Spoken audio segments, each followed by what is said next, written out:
Hello बच्चों, my self VK घर। और इस वीडियो में हम लोग देखने वाले हैं क्वेश्चन नंबर 1 to 50 के solution from chapter SHM from a very popular book MTG NCERT at your fingertips. तो let us start with question number 1। क्या कह रहा है बेटा? Which one of the following is an oscillatory motion? कौन सा इनमें से ऑसिलेटरी मोशन है? Rotation of earth about its axis? No. Oscillatory motion का मतलब क्या होता है बेटा? किसी एक पॉइंट के about to and fro motion, कभी इधर जाए कभी इधर जाए, तो इस टाइप के मोशन को हम क्या बोलते हैं? ऑसिलेटरी। तो ये वाला नहीं है। दूसरा, a freely suspended bar magnet displays from its north south direction and released. ये ऑसिलेटरी होता है, बट ये एंगुलर एसएचएम या एंगुलर रोटेशनल करता है कि अगर हम एक बार मैग्नेट को नॉर्थ साउथ डायरेक्शन से डिस्प्लेस कर देंगे तो ये हमारे पास ऑसिलेटरी हो भी सकता है। ये ऐसे और ऐसे ऑसिलेट कर भी सकता है। डिपेंड करता है कि फील्ड की डायरेक्शन क्या है, जो मैग्नेट है वो कैसे रखी गई है। ये 12th क्लास में मैग्नेटाइजेशन चैप्टर में, मैग्नेटिज्म चैप्टर में हम लोग ये पढ़ते हैं। तो ये हो भी सकता है बेटा, नहीं भी, दोनों ही है। Piston in the steam engine moves back and fourth inside the cylinder, ये तो बोल ही दिया।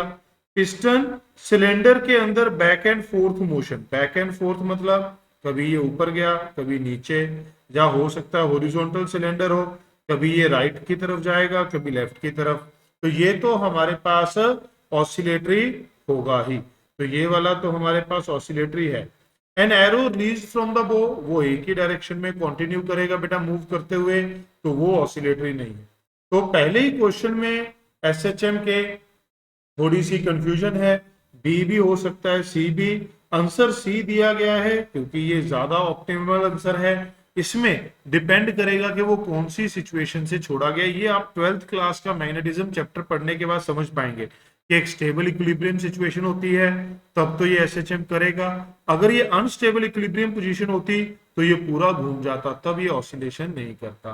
तो इसीलिए ये ज्यादा ऑप्टिम, जो हम कह सकते हैं बेटर आंसर है, बट दोनों ही ये ऑसिलेशन कर सकते हैं बेटा। Okay, moving toward question number 2। Any periodic function can be expressed as superposition of sine and cosine function of different time period with suitable coefficient. Which of the following mathematician proved the result?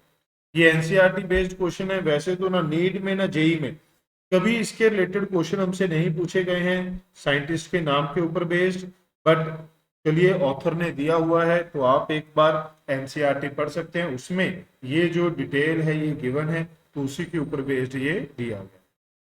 Question number 3 बेटा, which of the following x t graph does not represent periodic motion?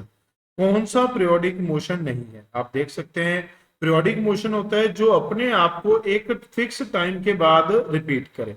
जैसे first function में motion अपने आप को इस time interval के बाद फिर से रिपीट कर रहा है, फिर से रिपीट कर रहा है, ये पीरियोडिक है। यहां पर कोई भी सिमेट्री किसी भी टाइम इंटरवल के बाद आपको नहीं मिल रही, यानी कि मोशन अपने आप को रिपीट नहीं कर रहा, तो ये पीरियोडिक नहीं है। इसको अगर आप देखें तो इस टाइम पीरियड के बाद ये अपने आप को रिपीट कर रहा है, पहले ऐसा था फिर ऐसा है, तो इसका मतलब ये भी पीरियोडिक है।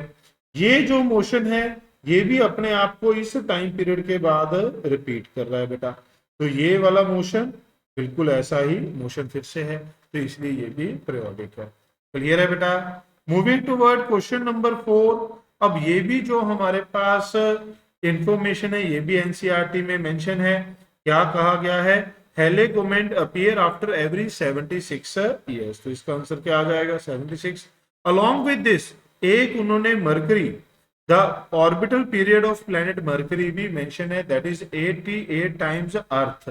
जो अर्थ के डेज है उसका 88 टाइम्स होता है। ओके, क्वेश्चन नंबर 5 बेटा, the frequency of human heart is 1.25 hertz. What do you mean by frequency?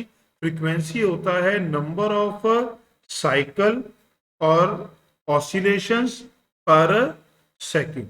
इसे हम क्या बोलते हैं बेटा? फ्रीक्वेंसी। कितनी है? 1.25।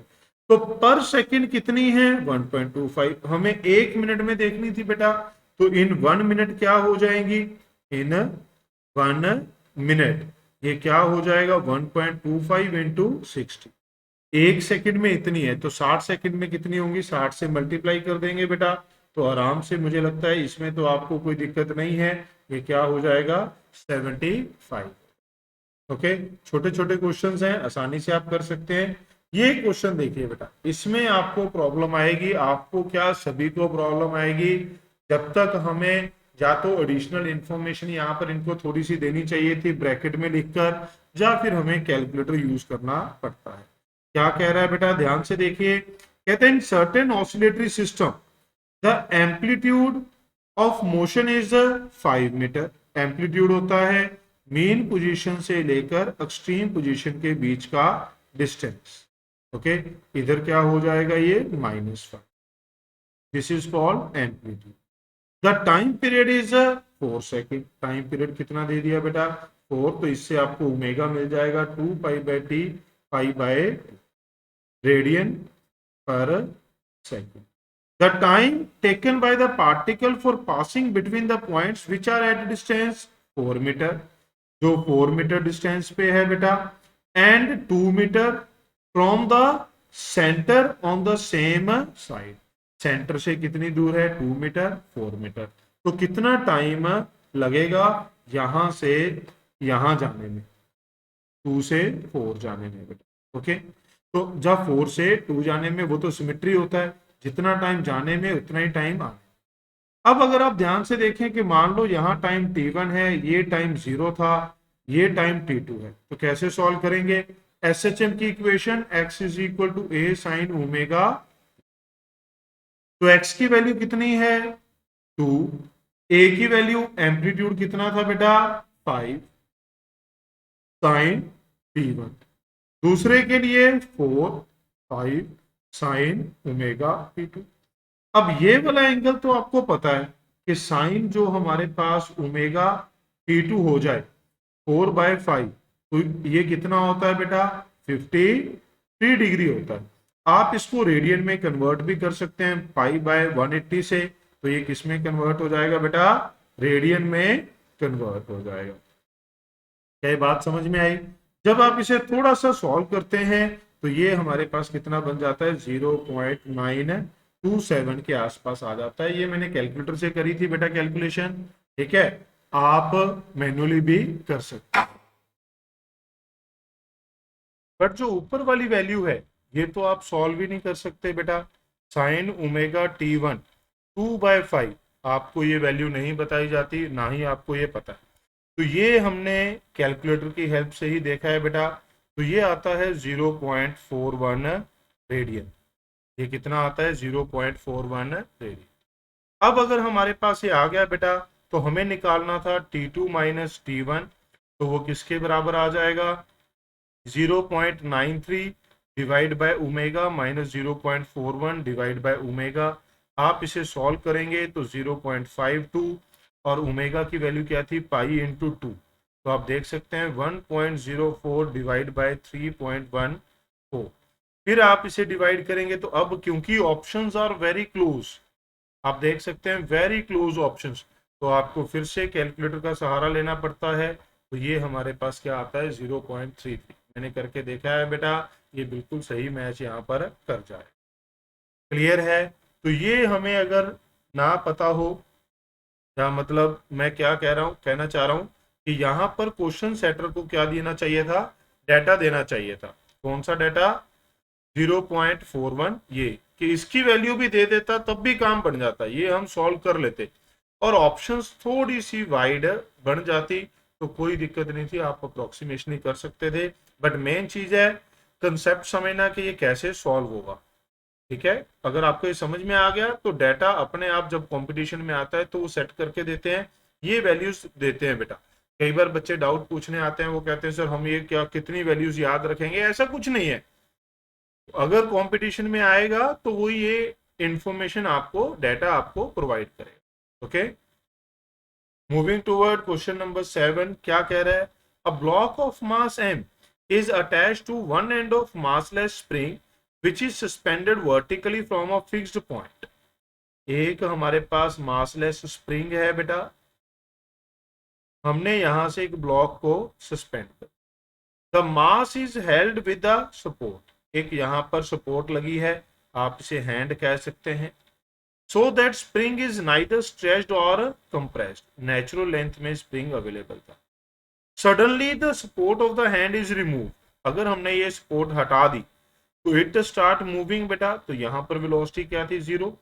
अब वेट की वजह से, फोर्स की वजह से ये नीचे की तरफ जाएगा। लोएस्ट पोजीशन अटेन, कब तक ये नीचे जाता रहेगा, जब तक इसके पास वेलोसिटी होगी। एक पॉइंट तक जाने के बाद ये जो है वापस आना स्टार्ट करेगा, वहां पर फिर से वेलोसिटी क्या होगी बेटा, 0। पहले वेलोसिटी बढ़ेगी, मेन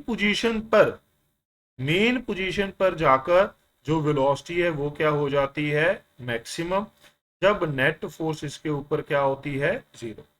उसके बाद ये स्पीड कम होगी और फिर से 0 स्पीड होने के बाद ये वापस आएगा। तो इट ऑसिलेट लाइक दिस, ये आपने वर्क फॉर एनर्जी चैप्टर में भी 11th में पढ़ा है। अब ये कह रहा है lowest position attained by the mass during the oscillation is 4 centimetre below, ये कितना नीचे था बेटा, 4 सेंटीमीटर बिलो था।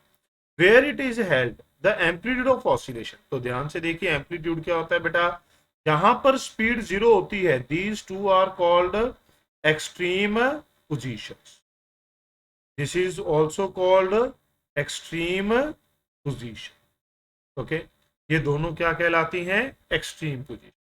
इन दोनों के बीच में क्या होता है बेटा, बिल्कुल इन दोनों के बीच में होती है मीन और मीन पोजीशन, जिसके अबाउट ये ऑसिलेशन हम लोग देखते हैं। तो इन दोनों में क्या होता है, ये भी एम्पलीट्यूड ए होता है, ये भी एम्पलीट्यूड ए होता है। तो यहां से आपको पता चला a plus a equal to 4, तो एम्पलीट्यूड कितना हो जाएगा बेटा, 2 centimetre will be the right answer for this question. तो क्या बनेगा, b option. Moving toward question number 8, ये हमें जैसे क्लास में डिस्कशन करवाई जाती है बेटा, आपको बताया जाता है विच of the following represent the motion of a particle which represent SHM, कौन सा इनमें से रिप्रेजेंट कर रहा है एसएचएम को। फर्स्ट को देखें तो ये हमारे पास साइन क्यूब ओमेगा टी है, ये हमारे पास 3 sine omega t minus sine 3 omega t divide by 4 होता है। तो ये हमारे पास अगर आप ध्यान से देखें, एक ओमेगा है, दूसरा क्या है, 3 ओमेगा। जब ये दो अलग अलग फ्रीक्वेंसी का सुपरपोजिशन हो तो जो रिजल्टेंट है वो एसएचएम नहीं होता। आपने ये पढ़ा है कि अगर हम दो एसएचएम को ऐड करते हैं, जब दो साइन और कोसाइन वैल्यूज को ऐड करते हैं, साइन हो या कोसाइन हो, कोई भी हो, ये एक्स एसएचएम कब होगा, ये एसएचएम होगा when omega 1 is equal to omega. अगर ओमेगा 1 ओमेगा 2 के बराबर नहीं है तो ये एसएचएम नहीं होगा। तो ये किन दो का सुपरपोजिशन आता है, ओमेगा एंड 3 ओमेगा, इसलिए it is not an SHM. ये तो है ही नहीं, क्योंकि ना तो साइन का फंक्शन है ना ही कॉस का। ये वाला अगर आप देखें तो इसमें भी बेटा ये ओमेगा है, ये 3 ओमेगा, ये 5 ओमेगा, ये एसएचएम नहीं है, क्योंकि it is the superposition of different frequency. इसको अगर आप देखें, ये ओमेगा दोनों की फ्रीक्वेंसी क्या है बच्चों, सेम है, तो इसका मतलब x क्या होगा, एसएचएम। तो इसका आंसर क्या आएगा, ओनली 4।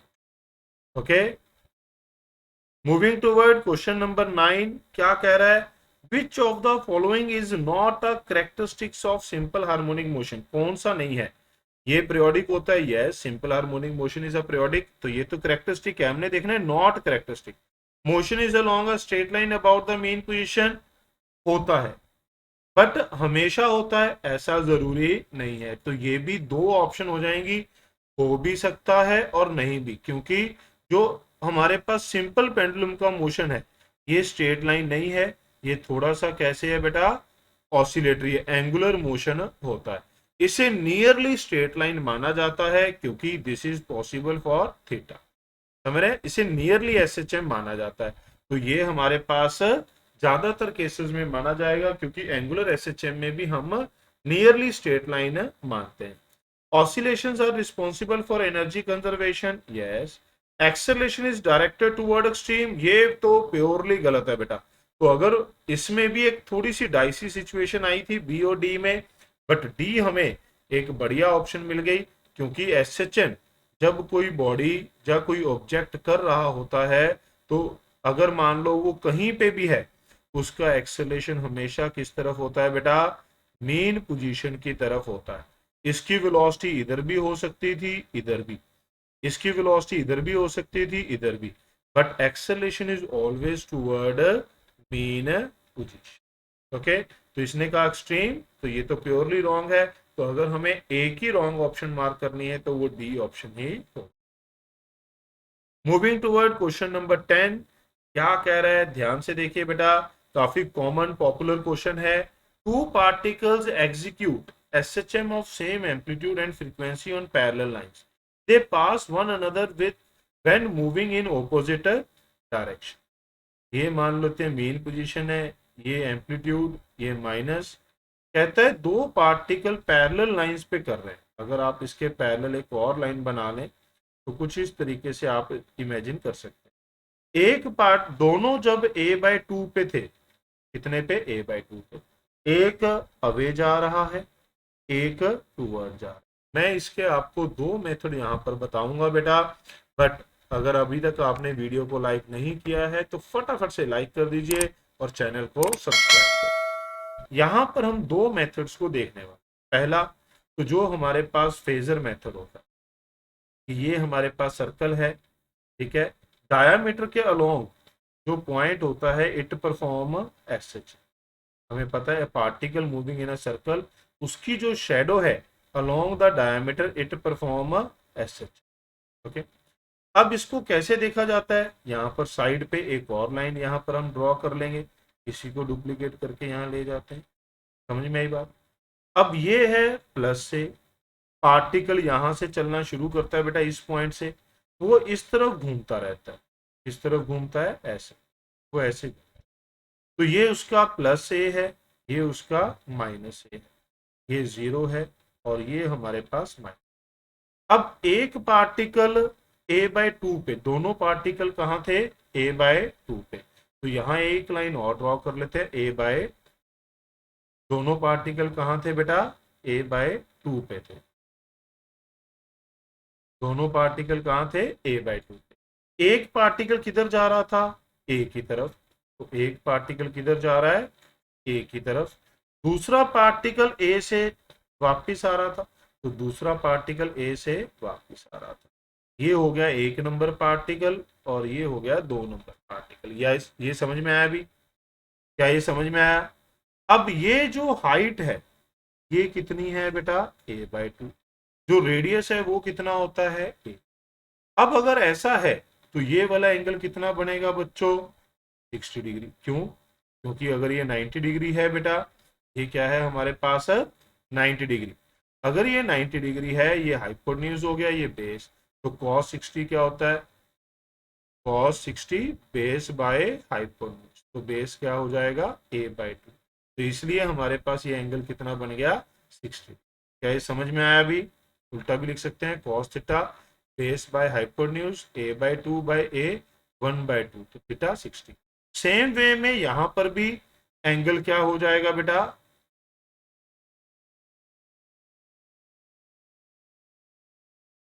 चलिए कोई बात नहीं बेटा, अगर आप ध्यान से देखें तो ये एंगल हमारे पास क्या बन जाएगा, 60। क्या ये समझ में आया, ये हमारे पास 60 डिग्री एंगल हो गया। तो इन दोनों में अब हमसे यही पूछा था कि फेज डिफरेंस कितना है। फेज डिफरेंस होता है इन दोनों में एंगल का डिफरेंस। कितना आ गया बेटा इन दोनों में एंगल का डिफरेंस, ये कितना आ गया बेटा आपके पास, 1 और 2 में 120 डिग्री। इसे रेडियन में कन्वर्ट कर दीजिए, π/180, तो ये क्या आ जाएगा, 2π/3 रेडियन। समझ में आया। एक तो ये मेथड है। दूसरा मेथड क्या है, मैं इस लाइन को यहाँ पर खिसका के ले आता हूँ थोड़ा यहाँ पर। दूसरा मेथड क्या है बच्चों, टाइम से। मैं बच्चों को कहता हूँ कि अगर आपको ये सर्कल बनाना नहीं आता, फेजर नहीं आता, कोई बात नहीं बेटा, इसकी ज्यादा जरूरत भी नहीं पड़ती। हमने कहा दो पार्टिकल हैं, कहां पर, a/2 पे, एक वापिस आ रहा है, एक जा रहा है, ये 1 और ये 2, ऐसा ही है। मुझे इन दोनों के बीच में फेज निकालना है, तो आप ये सोचो कि इस 1 को अगर 2 तक जाना है तो पहले ये इधर जाएगा, फिर ये इधर जाएगा, इसको अभी इतना और पाथ कवर करना है, या इतना ये टाइम इससे पीछे चल रहा है। तो a/2 तक का टाइम आपको क्लास में याद करने के लिए भी कहा जाता है, क्योंकि काफी इंपॉर्टेंट है। ये t/12 होता है, ये वाला क्या होता है बेटा, t/6। तो इसको जाने के लिए कितना लगा, t/6, आने के लिए भी कितना लगेगा, t/6। तो 1 और 2 में टाइम डिफरेंस कितना है, t/6 प्लस t/6, इस मूवमेंट पे t/3 होता है। ये समझ में आया बेटा। अब जो फेज डिफरेंस है वो क्या होता है, 2 pi total time period into time, तो 2 पाई/t, टाइम डिफरेंस कितना है, t/3, तो आंसर क्या बन जाएगा, 2 पाई/3। तो आप इस तरीके से भी फेज डिफरेंस निकाल सकते हैं। अगर आपको ये सर्कल नहीं आता, बस आपको ये वैल्यूज जो आपके टीचर ने आपको डेफिनेटली क्लास में लिखवाई होंगी और याद करने के लिए कहा होगा, a/2 के लिए हाफ ऑफ द एम्पलीट्यूड के लिए t/12, t/6। उम्मीद है बेटा आपको दोनों मेथड समझ में आए होंगे। Okay, moving toward question number 11 बेटा, क्या कह रहा है ये, the time period of simple harmonic motion depends upon, time period किस पे डिपेंड करता है बेटा, अगर आपने देखा हो तो टाइम पीरियड हमारे पास होता है 2 पाई√m/k। के क्या होता है, फोर्स कांस्टेंट जो है एक्स के साथ कोफिशिएंट में आता है। तो इसका मतलब हम क्या कह सकते हैं, amplitude, energy, phase constant, no, हमारा आंसर क्या आ जाएगा, मास। कई बार बच्चे इसके साथ आर्ग्यूमेंट करते हैं कि सर हमारे पास जो सिंपल पेंडुलम होता है L/G, इसमें जो टाइम पीरियड है वो मास पे डिपेंड नहीं करता। मैं उनकी बात पे बिल्कुल एग्री करता हूं बेटा, बट ये हमारे पास जर्नल SHM की बात की जा रही है। जब आप ये टाइम पीरियड सिंपल पेंडुलम का फाइंड करते हैं, तब भी आप क्या लिखते हैं बेटा, ऊपर मूवमेंट ऑफ इनर्शिया, और नीचे क्या लिखते हैं, सी क्या होता है, जो टॉर्क के साथ कोफिशिएंट आया होता है। तो अगर आप ध्यान से देखें तो मूवमेंट ऑफ इनर्शिया में भी ऊपर क्या आता है, मास। वो बात अलग है कि यहां पर भी ऐसे अगर आप किसी का एफ एक्स का कोफिशिएंट देखेंगे तो हो सकता है मास कट जाए, ठीक है, इस केस में भी वो मास कट जाता है। बट इन जनरल जब हम SHM की बात करेंगे तो इन ऑप्शन के हिसाब से अगर मुझे देखना है तो इन ऑप्शन के हिसाब से ये किस पे डिपेंड करेगा, मास पे बेटा। आपको सम टाइम क्वेश्चन के अकॉर्डिंग, ऑप्शन के अकॉर्डिंग अपना आंसर डिजाइन करना पड़ता है। मूविंग टूवर्ड क्वेश्चन नंबर 12, क्या कह रहा है, विच of the following motion is not simple harmonic, कौन सा नहीं है, वर्टिकल ऑसिलेशन ऑफ स्प्रिंग, ये तो हम पढ़ते ही हैं, दो बढ़िया केसेस हैं जो हमारे पास है, स्प्रिंग का मोशन है, motion of simple pendulum SHM है, motion of planet around sun, ये पीरियोडिक है, ये क्या है बेटा, पीरियोडिक है, बट SHM नहीं है, क्योंकि SHM के लिए टू एंड फ्रो मोशन चाहिए होता है, और जो प्लेनेट है वो कैसे घूमता है बेटा, टू एंड फ्रो नहीं है, वो एक इलिप्टिकल पाथ में सन के अबाउट घूमता है। टू एंड फ्रो मोशन होता है इस तरीके का, है ना। Oscillation of liquid in YouTube, ये भी है हमारे पास बेटा। अगर आप एक यूट्यूब में एक लिक्विड को फिल कर दें और अगर आप इसे स्लाइटली डिस्प्लेस करते हैं तो इसका मोशन भी क्या होता है बेटा, SHM होता है। इसके फॉर्मूलाज भी हमने जो वन शॉट वीडियो रिकॉर्ड की हुई है SHM की, जो हमारे चैनल पे मिल जाएगी, डिस्क्रिप्शन में भी मैं उसका लिंक डाल दूंगा अलग से SHM वीडियो का, ऊपर भी आपके पास नोटिफिकेशन आ रही होगी तो वहां भी मिल सकता है। तो उसमें हमने इसके भी फॉर्मूलाज लिखे हुए हैं, तो वो भी आपको पता चल जाएगा बेटा। तो हमारे पास कौन सा नहीं आएगा, आंसर क्या आ जाएगा, c option will be the right answer. Moving toward question number 13, ये क्वेश्चन नंबर 10 की तरह सेम है बेटा, जो हमने अभी अभी क्वेश्चन नंबर 10 किया था। जैसे कि मैं आपको यहां पर दिखाऊं, ये हमने क्वेश्चन नंबर 10 किया था बेटा। ओके, जो इसमें पूछा गया था टू पार्टिकल एग्जीक्यूटिंग SHM 120, इसमें आंसर आया था 2 पाई/3, दोनों पैरेलल लाइन पे जा रहे थे। वही क्वेश्चन हमारे पास ये है they cross each other when going in opposite direction. कहां पर? Phase difference between them when their displacement are half of their amplitude. तो दो मेथड हमने इसमें किए थे, two methods we have discussed in question number 10। तो आप पीछे जाकर उसको देख सकते हैं बेटा, समझ सकते हैं। Question number 14, which of the following represent expression does not represent simple harmonic. जैसे कि हमने बात करी थी बेटा, अगर दो फंक्शन का सम हो रहा है जिनकी फ्रीक्वेंसी सेम है, तो ये हमारे पास एसएचएम होता है बेटा। मैंने आपको पहले भी बताया था, शायद क्वेश्चन नंबर 4 या 5 था। अगर ये फ्रीक्वेंसी सेम हो तो एसएचएम है, अगर ये ना सेम हो तो एसएचएम नहीं होता। ये तो एसएचएम का ही फंक्शन है विद अल्फा क्या है? Initial phase difference. यहां पर बीटा क्या है? Initial phase difference. ये वाला फंक्शन अगर आप देखें तो ये हमारे पास दो ओमेगा का प्रोडक्ट हो जाएगा। कैसे? अगर आप इसे लिखते हैं sine omega t, cos square omega t को क्या लिखा जा सकता है बेटा? 1 plus cos 2 omega t by 2 लिखा जा सकता है। जब आप देखेंगे तो यहां पर दो फ्रीक्वेंसीज आ गई, 2 ओमेगा ओमेगा, तो ये एसएचएम होगा ही नहीं बेटा। क्लियर है? तो कौन सा एसएचएम नहीं होगा? D option. Moving toward question number 15, यहां पर अगर आप ध्यान से देखें तो ये भी, जैसे कि मैं देख पा रहा हूं, एसएचएम के अभी पहले 15 क्वेश्चन तक ही पहुंचे हैं, बट 3 से 4 क्वेश्चन ऐसे आ गए हैं जिसमें दो दो ऑप्शन हमारे पास आंसर बन सकते हैं।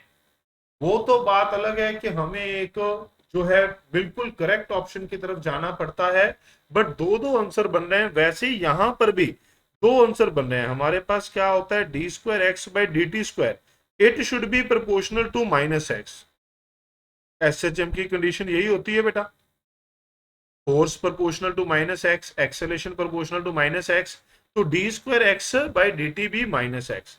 तो इसमें भी ये माइनस एक्स के प्रोपोर्शनल है और इसमें भी ये माइनस एक्स के प्रोपोर्शनल। ऑथर ने थोड़ी सी गड़बड़ कर दी ये क्वेश्चन देते समय, बट जो हमें आंसर मार्क करना है, मान लो नीट में भी आ गया, तो हम किसके साथ जाएंगे? ए के साथ, क्योंकि हम ये इक्वेशन लिखते हैं।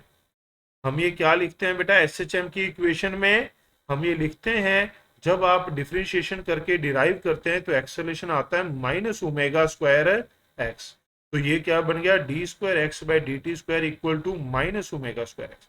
तो ये जो इक्वेशन है ये हम डिराइव करते हैं, बट इसने कहीं मेंशन नहीं किया कि जो ओमेगा है ये सिस्टम की एंगुलर फ्रीक्वेंसी है। अगर वो मेंशन कर दे तो एक ही आंसर बनेगा, बट क्योंकि उसने मेंशन नहीं किया तो ओमेगा कोई कांस्टेंट भी हो सकता है। तो ये ओमेगा स्क्वायर भी कांस्टेंट हो सकता है, ओमेगा भी कांस्टेंट हो सकता है, तो ये दोनों ही इसके आंसर बन सकते थे। बट फिर वही बात है कि अगर चारों में से एक सिलेक्ट करना है तो हम किसके साथ जाएंगे? ए के साथ। हम बाय डिफॉल्ट कंसीडर कर लेंगे कि omega is the angular frequency of this SHM motion. Question number 16, अब ये वही बात आ गई, देखो पिछले क्वेश्चन के साथ ही रिलेट कर दिया। अब अगर आप इसको दूसरी साइड पर लेकर जाएंगे तो ये हो गया माइनस अल्फा एक्स। तो ये हमारे पास किसके बराबर होता है? Omega square. ओमेगा यहां पर क्या होता है बेटा? एंगुलर फ्रीक्वेंसी, और वो क्या होती है? 2 पाई बाय टी। तो हमारे पास टी किसके बराबर आ जाएगा बच्चों? 2 पाई बाय रूट अल्फा। तो क्या आंसर बन गया? सी ऑप्शन। क्या ये बात समझ में आई बेटा सबको? क्लियर है? उम्मीद है आपको ये बात समझ में आई होगी। क्वेश्चन नंबर 70 क्या कह रहा है? यहां पर भी वही बात है। देखो बेटा ये बहुत बढ़िया क्वेश्चन है, काफी बच्चे डाउट लेकर आते हैं, बट कंफ्यूजन नहीं होनी चाहिए। आपको कह रहे हैं which of the following does not change with time. तो बेटा हमने अभी अभी देखा A is proportional to minus X, तो ए बाई एक्स क्या हो जाएगा? कांस्टेंट। तो ए बाई एक्स हमारे पास क्या हो जाता है? कांस्टेंट। अब कोई बच्चा कहता है सर ये तो ओमेगा स्क्वायर होता है।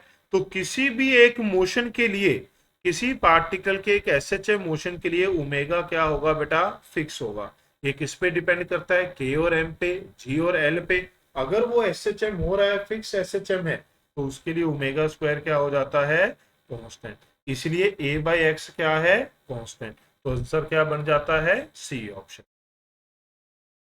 Question number 18। अब यहाँ पर अगर आप ध्यान से सॉल्व करें तो कैसे होगा बेटा, दो तरीके हैं। एक जो एनसीईआरटी में भी दोनों ही वैसे तो मेथड एनसीईआरटी में गिवन है। पहला तो है कि इसी स्पेशल क्वेश्चन के लिए आप इसे √2 से मल्टीप्लाई कर दें, अंदर यहाँ पर √2 आ जाएगा बेटा, यहाँ पर भी क्या आ गया 1/√2 cos ओमेगा टी। अब आप इसको क्या लिख सकते हैं, √2 sin ओमेगा टी cos 45, यहाँ क्या लिख सकते हैं sin 45 cos ओमेगा टी। समझे बेटा, तो ये क्या बन गया √2 sin ओमेगा टी -45। ये बात समझ में आई बेटा। 45 डिग्री को अगर आप चाहें तो π/4 रेडियन भी, क्या ये बात समझ में आ गई। एक तो ये मेथड होता है, बट ये सिर्फ तभी लगेगा जब साइन और कॉस का कोफिशिएंट सेम है।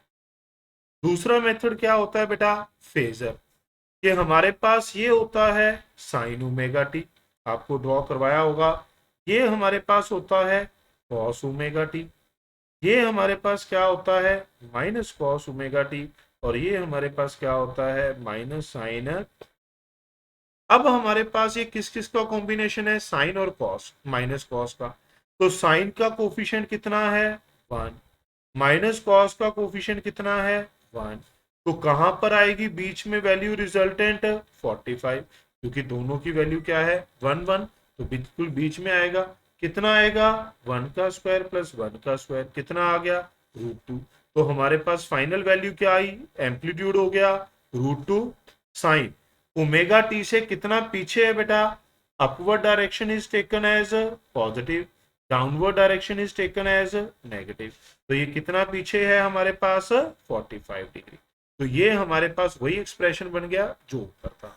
हमसे पूछा गया है टाइम पीरियड क्या होगा, तो ये ओमेगा हमारे पास एंगुलर फ्रीक्वेंसी आ गई, तो टाइम पीरियड क्या होगा 2π/ओमेगा। तो क्या आंसर बन जाएगा बेटा, B option. Okay, moving toward question number 19। क्या कह रहा है, a particle executing simple harmonic motion with amplitude a, the distance traveled by the particle in t/2 seconds, where t is the time period of SHM।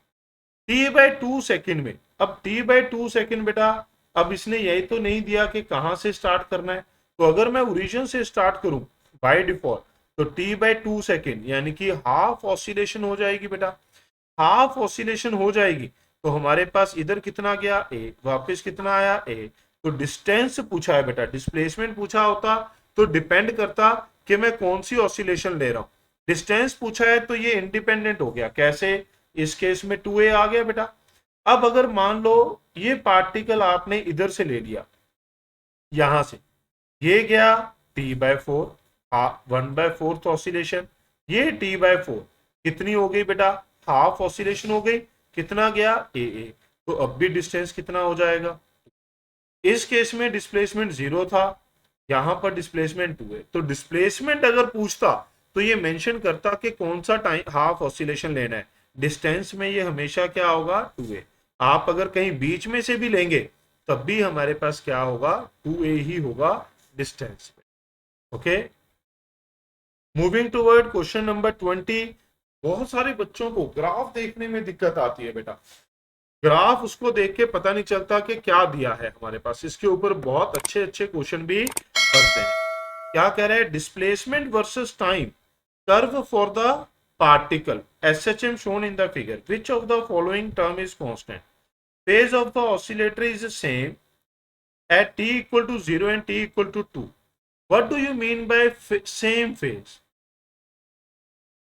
Same phase का मतलब होता है either phase difference is 0 और 2π और 4π और 6π और 8π। हर 2π के बाद ये हमारे पास ओरिजिनल पोजीशन पे आ जाएगा बेटा, तो इसका फेज क्या होगा, सेम होता। तो सेम फेज मतलब इतने इतने डिग्री का एंगल डिफरेंस बेटा, यानी कि वो दोनों सेम पॉइंट पे हो, वो एक कंप्लीट ऑसिलेशन कर ले, एक पार्टिकल दूसरे से 1 कंप्लीट ऑसिलेशन आगे हो, 2 कंप्लीट ऑसिलेशन आगे हो, 3 कंप्लीट ऑसिलेशन आ गए। तो यहां पर अगर हम देखें 0 एंड 2, 0 को देखो 2 को देखो, क्या ये एक कंप्लीट ऑसिलेशन आगे हैं? नहीं, ये दोनों कितना आगे हैं बेटा? हाफ ऑसिलेशन, क्योंकि 2 सेकंड में कितनी ऑसिलेशन हो रही है? हाफ हो रही है। तो 0 से 2 में हाफ ऑसिलेशन, फेज डिफरेंस कितना होगा? 5। 2 to 5 में अगर आप देखेंगे बेटा 2 to 5, तो एक तो ये कंप्लीट ऑसिलेशन हो गई और एक ये आधी, तो इसने कितनी ऑसिलेशन की? 3/4 ऑसिलेशन कंप्लीट कर ली। तो फेज डिफरेंस कितना हो जाएगा? 3π/2। फिर देखें 1 and 7 बेटा, 1 and 7, ये हमारे पास 1 है, ये 7 है, तो इसने तो बेटा एक ऑसिलेशन भी कंप्लीट कर दी, उसके बाद आधी भी कंप्लीट कर दी, तो इसके बीच में गैप कितना हो जाएगा? 3π। फिर 1 and 5, एग्जैक्टली अगर आप देखें 1 and 5, इन्होंने कितनी ऑसिलेशन कंप्लीट करी है? एक ऑसिलेशन कंप्लीट करी है, और यही हमारे पास क्या होता है? Time period. तो फेज डिफरेंस कितना आएगा? 2π। इसी को हम क्या बोलते हैं? सेम फेज और इन फेज बेटा। तो इसलिए आंसर क्या बनेगा? D option. उम्मीद है आपको समझ में आया होगा बेटा।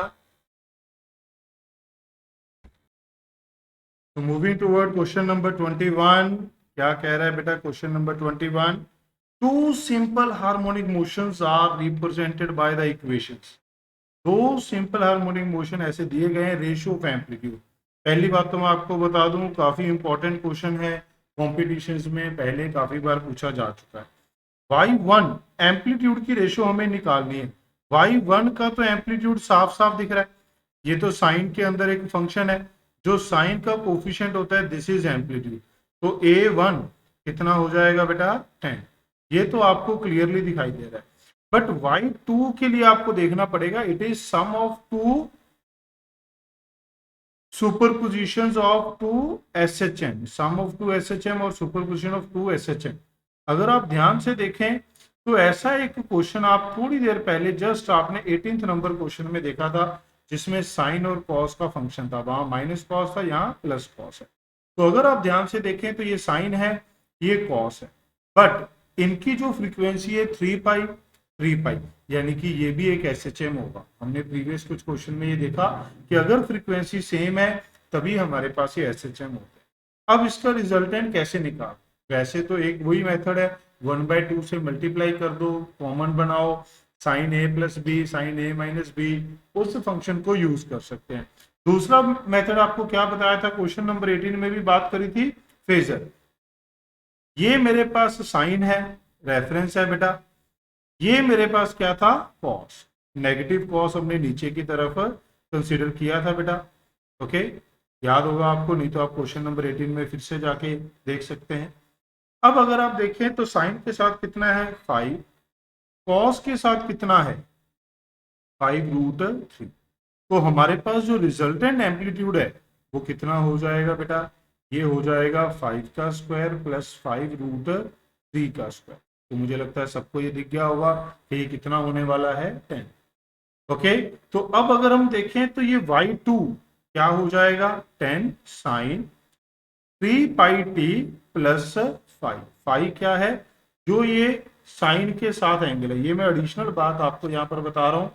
जब इन दोनों का रिजल्टेंट तो हमें पता चल गया 10 है, बट अगर मुझे इसको इक्विवेलेंट फंक्शन लिखना है तो ये फाई एंगल मुझे निकालना पड़ेगा, जो आप आसानी से ट्रिग्नोमेट्री लगाकर, ये 5√3 है तो ये कितना होगा? 60 डिग्री। तो आप इस 5 की जगह पर क्या लिख सकते थे? 5/3 भी लिख सकते हैं, तो उससे कोई दिक्कत हमें नहीं है। हमें यहाँ पर क्या चाहिए था? एम्पलीट्यूड चाहिए था। हमें यहाँ पर क्या चाहिए था बेटा? एम्पलीट्यूड चाहिए था। तो एम्पलीट्यूड हमारे पास कितना आ गया है? 10। दूसरा एम्पलीट्यूड क्या था? पहला वाला एम्पलीट्यूड क्या था? 10। तो रेशो क्या आ जाएगी बच्चों? यहाँ पर रेशो आ जाएगी 10/10 यानी कि 1। तो 1:1, first option should be the right answer. तो ये एक काफी इंपॉर्टेंट पॉपुलर क्वेश्चन है। फेजर, जब हमारे पास दो साइन या कॉस फंक्शंस को ऐड किया जाता है तो हमारे पास फेजर से हम उसे सॉल्व कर सकते हैं।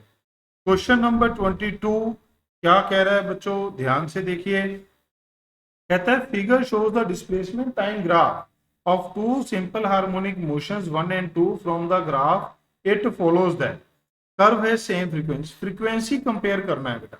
तो इस कर्व को देख के आपको पता चलता है कि हम टाइम पीरियड निकाल सकते हैं। अगर आप सबसे पहले इस कर्व फर्स्ट को देखें, फर्स्ट कर्व, तो फर्स्ट कर्व के लिए आप ऐसे, ये वाली हमारे पास फर्स्ट कर्व है, थोड़ी लाइट है, वीडियो में शायद ना दिख रही हो इसलिए मैंने अलग से इसके ऊपर फिर से ड्रॉ कर दिया। ओके, ये फर्स्ट कर्व है। तो ये वन कर्व T2 से लेकर T10 तक अगर आप देखेंगे तो ये एक कंप्लीट कर्व हो गई आधी, और ये तो हमारे पास जो पहला है, पहली कर्व है, इसका टाइम पीरियड क्या होगा बच्चों, ये होगा 10-2 यानी कि 8 सेकेंड। दूसरी कर्व, अगर आप अब सेकंड कर्व को देखें, वो तो डार्क है इनफ, आप देख सकते हैं, तो इसका जो टाइम है वो कहां से कहां वेरी करेगा बेटा।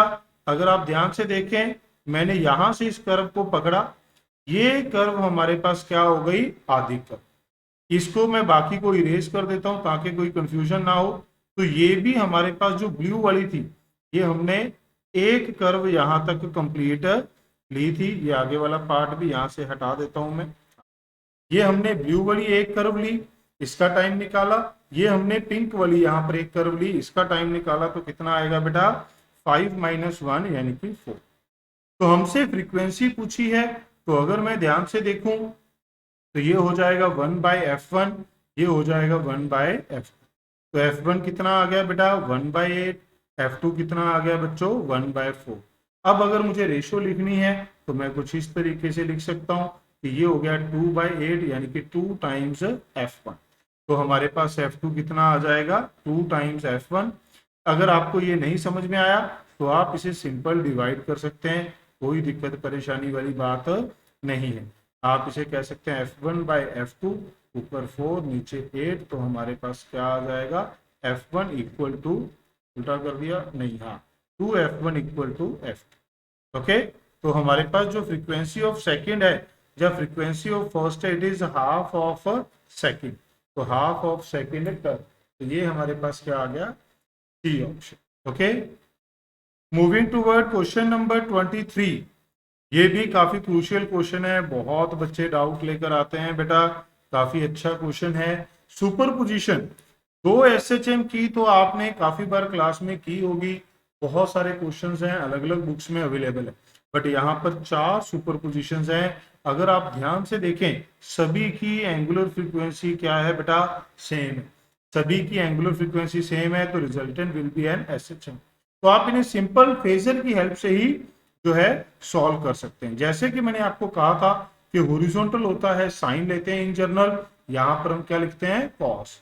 तो मैंने कॉस के साथ शुरुआत करी, ये कॉस ओमेगा टी है, तो यहां पर एम्पलीट्यूड कितना है, 2 है, एम्पलीट्यूड कितना है, 2 है।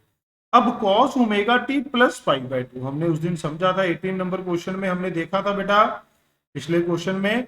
तो यहां पर इस तरफ पॉजिटिव होता है, तो प्लस π/2 यानी कि हम यहां पहुंच गए।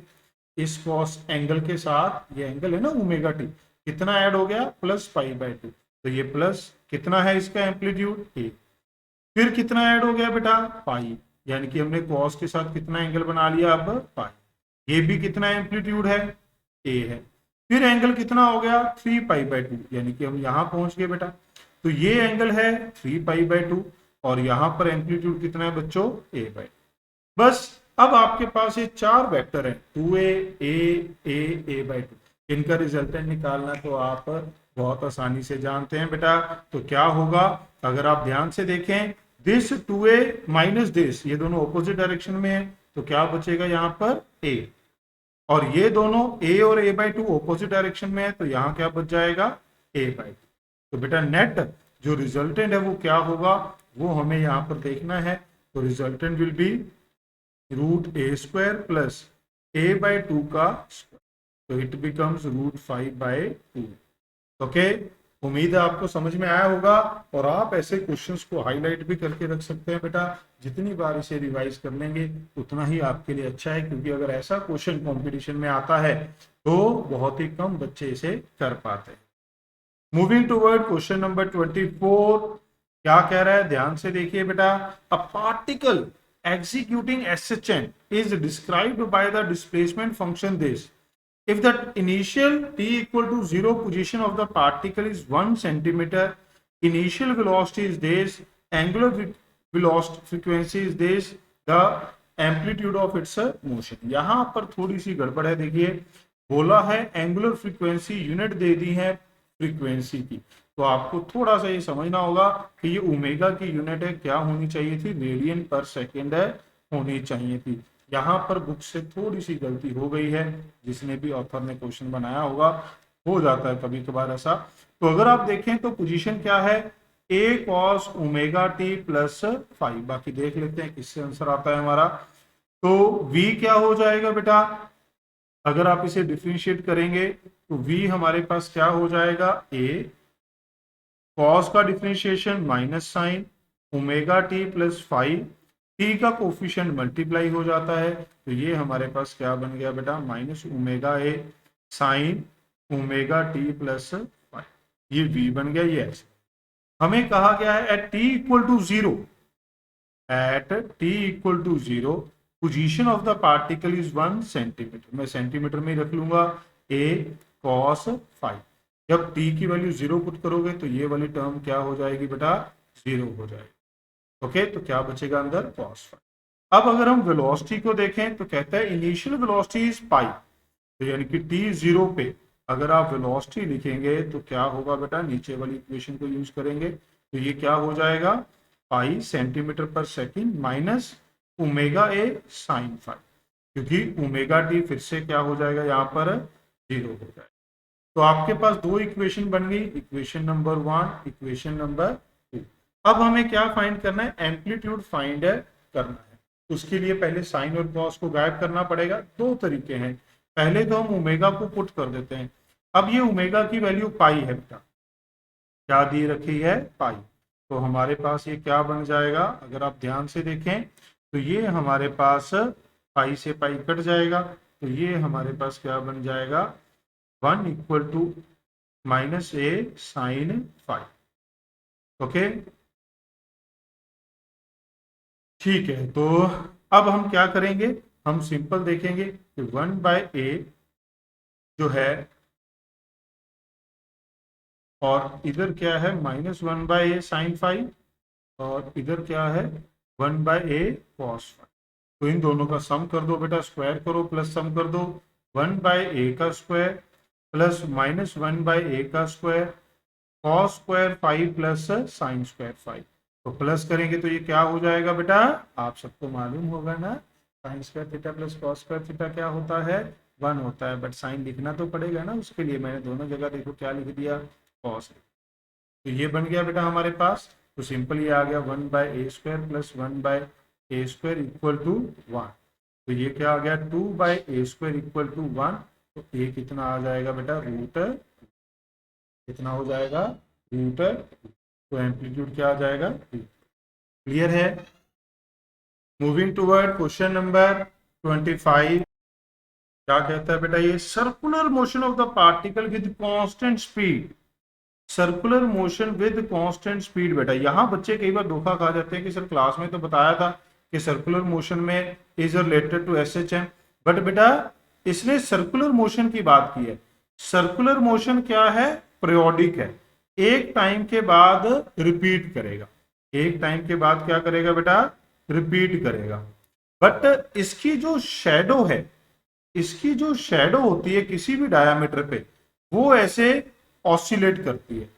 जो सर्कुलर मोशन है ये तो ऑसिलेट नहीं ना करता, ये घूम रहा है एक पॉइंट के about, it is not oscillating. इसकी जो शेडो है किसी डायमीटर पे वो ऑसिलेट करती है, तो शेडो एसएचएम परफॉर्म करती है। पार्टिकल का मोशन कैसा होता है, पीरियोडिक, वो एक पर्टिकुलर टाइम के बाद रिपीट करेगा जब स्पीड कांस्टेंट हो। जब स्पीड कांस्टेंट है तो एक फिक्स टाइम के बाद वो रिपीट करता है। Moving toward question number 26। बेटा क्या कह रहा है, ध्यान से देखिए, कहता है figure shows a circular motion of particle, the radius of the circle, the period, the sense of revolution. ये इस तरफ जा रहा है बेटा, क्या कह रहा है हमारे पास, and the initial position are indicated by this. Okay, जो ये इनिशियल पोजीशन होती है, इस एंगल को क्या कहा जाता है? Initial phase difference. हमें प्रोजेक्शन किसके ऊपर देखनी है? एक्स के ऊपर देखनी है। अगर हम एक्स एक्सिस पे प्रोजेक्शन देखेंगे तो टी टाइम में बेटा, अगर मैं थोड़ा सा इसे जूम कर लूं, तो टी टाइम में ये कहीं यहां पहुंचेगा, तो कितना एंगल घूम जाएगा बेटा? Because it rotate with constant angular velocity, तो टी टाइम में it rotate angle omega T. जब आप इसकी प्रोजेक्शन लेंगे यहां, जब आप इसकी प्रोजेक्शन यहां पर लेंगे बेटा, तो ये वाला एंगल क्या हो गया? Total omega T plus 45। तो इस तरफ कंपोनेंट क्या आएगा? जिधर एंगल बन रहा हो, ये हमारे पास रेडियस वेक्टर है, यहां पर एक्स एक्सिस के साथ ये एंगल कितना हो गया? 45 डिग्री प्लस ओमेगा टी। तो अब अगर आप इसकी तरफ प्रोजेक्शन लेंगे तो ये क्या होगी? R cos 45 degree plus omega t. यही बेटा हमारे पास प्रोजेक्शन बनेगी। अब आर की वैल्यू कितनी दे रखी है क्वेश्चन में? रेडियस कितना है? 2। तो यहां पर जब मैं एक्स लिखूंगा तो क्या लिखूंगा? एक्स, रेडियस कितना है? 2 cos omega T, time period क्या दे रखा है? 1। तो ओमेगा क्या हो जाएगा? 2 पाई बाय टी, यानी कि 2 पाई। तो ओमेगा टी, ओमेगा की जगह 2 पाई टी, और 45 की जगह, डिग्री की जगह क्या लिख सकते हैं? पाई बाय 4 रेडियन। तो हमारे पास क्या आंसर बन जाएगा बेटा? आप ध्यान से देख सकते हैं, कॉस। आप देखिए बेटा, यहाँ कॉस भी है, यहाँ साइन भी है, तो आपको ध्यान से आंसर करना है। अगर ये एक्स एक्सिस पे पूछ लिया तो कॉस आ गया, वहीं अगर मैं यहाँ वाई पुट कर दूं तो ये क्या हो जाएगा? साइन। इस तरीके से पेपर में ध्यान रखना होता है। ये सारे ही क्वेश्चन बिल्कुल कंपटीशन लेवल को मैच करते हैं, ऐसे क्वेश्चन पहले भी आ चुके हैं बेटा। उम्मीद है आपको समझ में आया होगा। Moving toward question number 27, simple harmonic motion is the projection of uniform circular motion on, अभी अभी बताया ना, कोई पार्टिकल अगर सर्कुलर मोशन कर रहा है तो इसकी प्रोजेक्शन किसी भी डायामीटर के ऊपर लेंगे तो वो हमारे पास क्या होगी? एसएचएम परफॉर्म करेगी। जरूरी नहीं कि ये डायामीटर सिर्फ एक्स और वाई एक्सिस के अलोंग हो, ये डायामीटर हमारे पास कोई भी दो डायामीटर हो सकते हैं, कोई भी एक डायामीटर हो सकता है। तो क्या आएगा answer? D option. Moving toward question number 28. X is the displacement, A is the acceleration at time t. Plot the graph. Velocity और x का हम पहले ही देख चुके हैं बेटा। A और x का क्या होगा? A होता है माइनस ओमेगा स्क्वायर एक्स। अगर मैं y एक्सिस पे A लूंगा और x एक्सिस पे तो x ही रखेंगे, तो ओमेगा स्क्वायर क्या है? कांस्टेंट। तो y is proportional to x। Omega square क्या होता है बेटा? एक बॉडी जो एसएचएम कर रही है उसका ओमेगा किस पे डिपेंड करता है? के बाय एम पे डिपेंड करता है। तो वो बॉडी भी फिक्स है, उसका मास फिक्स हो गया, जिस ऑसिलेटर के साथ ऑसिलेट कर रही है उसका के भी कांस्टेंट है, तो ओमेगा क्या है? कांस्टेंट। तो हमारे पास ये जो ग्राफ है कैसा होगा? ए वर्सेस एक्स बेटा, it is a straight line with negative slope passing through the second and fourth quadrant. तो ये हमारे पास इसका ग्राफ होगा। क्लास में आपने ये डेफिनेटली ड्रॉ किया होगा। तो क्या आंसर आ जाएगा? A option will be the right answer. Moving toward question number 29, क्या कह रहा है? विच one of the following statement is true for the velocity and acceleration executing simple harmonic motion when v is maximum, a is 0। ये तो आपको मालूम होगा कि ये हमारे पास मेन पोजीशन है, ये दोनों एक्सट्रीम पोजीशन है। एक्सट्रीम पोजीशन पे वेलोसिटी 0 होती है, एक्सेलरेशन मैक्सिमम होता है। मेन पोजीशन पे वेलोसिटी मैक्सिमम होती है, एक्सेलरेशन 0 होता है, और यहाँ पर एक्सट्रीम पे भी एक्सेलरेशन मैक्सिमम और वेलोसिटी 0। यहाँ पर जब हम एक्सेलरेशन मैक्सिमम की बात कर रहे हैं तो मैग्नीट्यूड की, क्योंकि डायरेक्शन हमें यहाँ पर मैक्सिमम और मिनिमम नहीं बताता, वो सिर्फ जो माइनस साइन है वो सिर्फ डायरेक्शन के बारे में बताता है। ओके, तो क्या आएगा बेटा? कौन सा करेक्ट है? When v is maximum, a is 0, ये करेक्ट है बेटा। हमें करेक्ट स्टेटमेंट बतानी थी। When v is 0, a is 0, no बेटा। When v is maximum, a is maximum, no. When a is 0, whatever may be the value of v, no, it is a maximum value. तो answer कौन सा true है? A option is the right answer for this question number 29. Moving toward question number 30, क्या कह रहा है बेटा, ध्यान से देखिए आप। कहता है the ratio of maximum acceleration to maximum velocity. Maximum acceleration क्या होता है? मैक्सिमम एक्सेलरेशन होता है omega square a. Maximum velocity क्या होती है एसएचएम की? Omega a. क्या कह रहा है? Ratio of maximum acceleration to maximum velocity कितनी है? 10। तो ये क्या बनेगा? Omega square a, omega a equal to 10। तो हमारे पास ओमेगा कितना आ गया बेटा? 10। क्या ये बात समझ में आई? At T equal to 0 displacement is 5 metre. What is the maximum acceleration? What is the maximum acceleration? Initial phase is pi by 4। अब हमारे पास जनरल इक्वेशन क्या होती है एसएचएम की? ये होती है a sine omega T plus 5। अब हमें कह दिया at T equal to 0 displacement is 5। A sine यहां पर क्या हो गया बेटा? 5। और इनिशियल फेज कितना दे दिया? 5/4। तो यहां से हमें क्या पता चल गया? 5a साइन π/4 कितना होता है? 1/√2। तो a की वैल्यू क्या आ जाएगी बेटा? 5√2। मुझे a की वैल्यू पता चल गई, मुझे ओमेगा की वैल्यू पता चल गई। हमें क्या फाइंड करना था? Maximum acceleration. तो बच्चों मैक्सिमम एक्सेलरेशन क्या होगा? Omega square a. ओमेगा की वैल्यू है 10 और ए की वैल्यू है 5√2। सारी एसआई यूनिट है, तो हमने कहीं पे भी यूनिट्स मेंशन नहीं करी। तो क्या आ जाएगा? 500√2 मीटर पर सेकेंड स्क्वायर। तो A option should be the right answer for this question. Moving toward question number 31 बेटा, क्या कह रहा है? A particle executing simple harmonic motion with amplitude A and angular frequency omega, the ratio of, ये हमने अभी अभी लास्ट क्वेश्चन में लिखा बेटा, ए मैक्स बाय बी मैक्स। ये रेशियो किसके बराबर है? Omega square A by omega. तो ये किसके बराबर आ जाएगी? ओमेगा। ओके, क्वेश्चन नंबर 32, ये एक बढ़िया क्वेश्चन है। काफी बच्चे इसमें गलती कर देते हैं। सिंपल थ्योरेटिकल क्वेश्चन है। कंपटीशन में ऐसे ही क्वेश्चन आते हैं जिसमें बच्चा थोड़ा सा कंफ्यूज हो। क्या कहा गया है कि एक लाइन है ए टू बी, इस पे जो पार्टिकल है वो ऑसिलेट कर रहा है।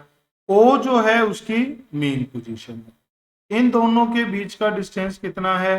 10 से। ओके, अब कहते हैं take direction A to B positive. हमें कौन सी डायरेक्शन पॉजिटिव लेनी है बेटा? ए टू बी डायरेक्शन हमें क्या लेनी है? पॉजिटिव। ये समझ में आया? अब कहते हैं which of the following statement is correct? The sign of acceleration and the force on the particle when it is at A. जब ये ए पे होगा, ये नेगेटिव एक्सट्रीम पोजीशन है बेटा, तो जो एक्सेलरेशन है वो हमेशा किस तरफ डायरेक्टेड होता है? टुवर्ड मी।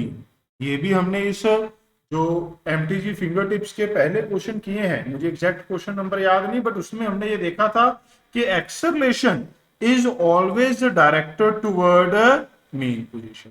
तो जब ये ए पे होगा तो एक्सेलरेशन किधर होगा बेटा? मेन पोजीशन की तरफ। और इस तरफ हमने डायरेक्शन क्या ली थी? पॉजिटिव।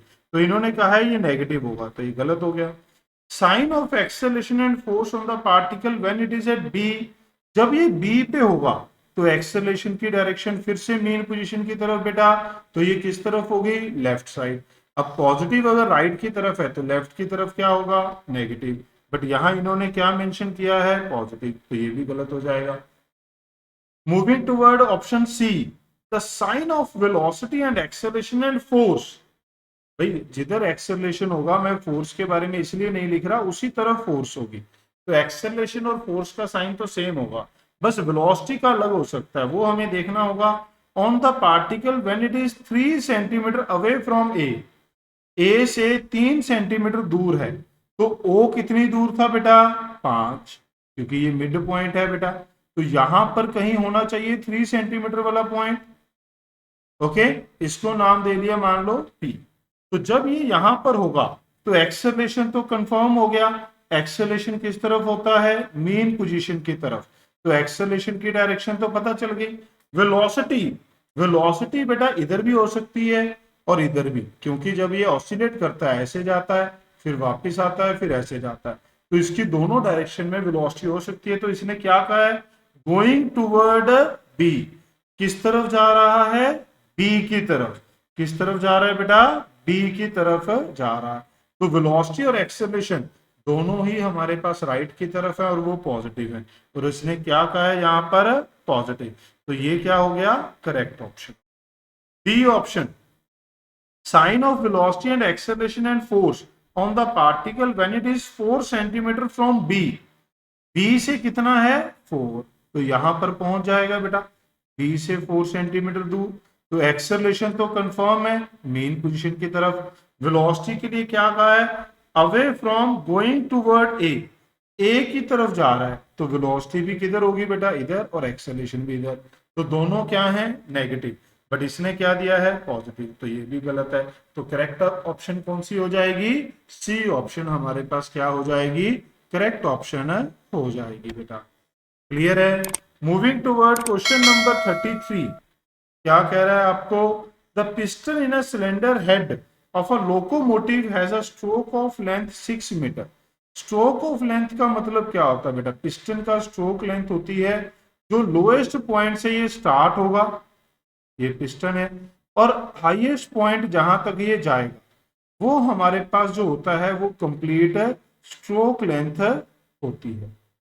तो अगर आप देखें तो ये भी एक्सट्रीम पोजीशन है, लोएस्ट, और हाईएस्ट पोजीशन भी क्या होती है, एक्सट्रीम पोजीशन होती है।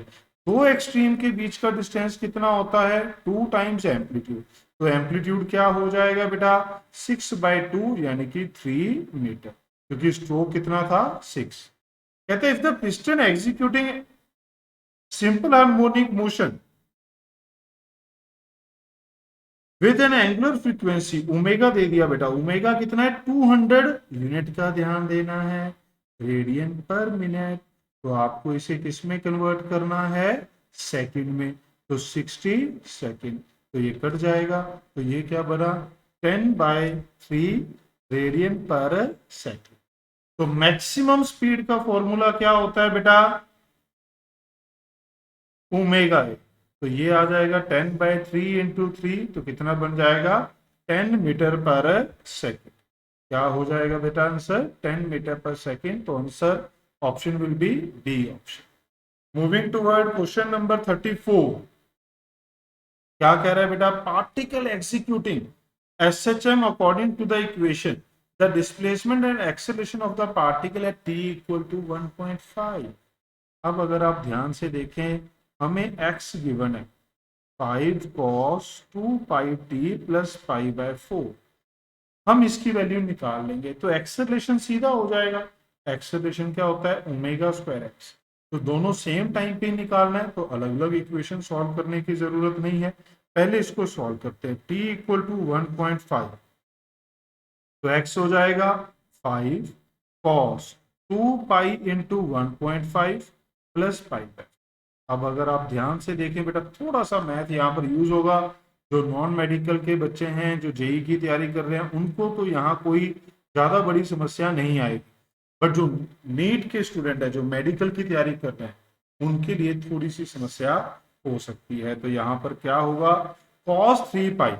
अगर आप देखें तो कोई भी एंगल, कोई भी फंक्शन, साइन हो या कॉस हो, वो 2π के बाद तो करता है बेटा रिपीट, 2π के बाद तो करता है रिपीट, तो वो सेम रह जाएगा।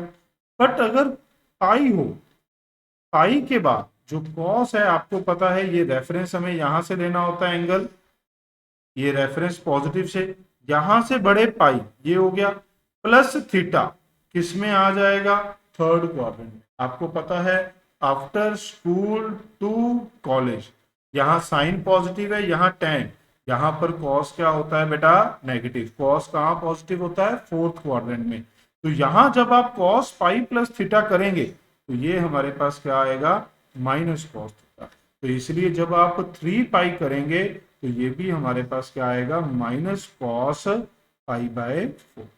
तो ये कितना आ जाएगा बेटा, -5/√2। आप इसे क्या लिख सकते हैं, -5√2/2। √2/2 कितना होता है बेटा, ये नियरली 0.707। तो अगर आप इसे मल्टीप्लाई कर दें तो ये आएगा नियरली 3.5 के आसपास आ जाएगा। उसके अलावा अगर लिखना चाहें तो 4 लिख सकते हैं। तो हमारे पास दो ऑप्शन, एक ही ऑप्शन है जिसमें x की वैल्यू क्या है, -3.5। तो आप सीधा भी जंप कर सकते हैं यहाँ से आंसर के ऊपर और आगे बढ़ सकते हैं। अदरवाइज अगर आपको एक्सेलरेशन सॉल्व करना है तो -ओमेगा²। ओमेगा की वैल्यू क्या है, कोफिशिएंट ऑफ टी का कोफिशिएंट कितना है, 2 पाई। तो 2 पाई का स्क्वायर, एक्स की वैल्यू क्या थी, मैं इसे -5/√2 लिख लेता हूँ, थोड़ा काम आ सकता है। तो ये आ जाएगा 4 पाई² 5/√2। अब अगर आप ध्यान से देखें तो माइनस से माइनस तो एडजस्ट हो जाएगा, ये बच गया 20/√2 पाई²। पाई² इज नियरली 10। तो मैं इसको क्या लिख सकता हूँ, 200/√2, जिसे आप लिख सकते हैं 100√2, which is near to 141 metre per second square बन जाए। तो इस तरीके से आप कैलकुलेशन कर सकते हैं बेटा। उम्मीद आपको कैलकुलेशन समझ में आई होंगी और ये क्वेश्चन समझ में आया। Moving toward question number 35।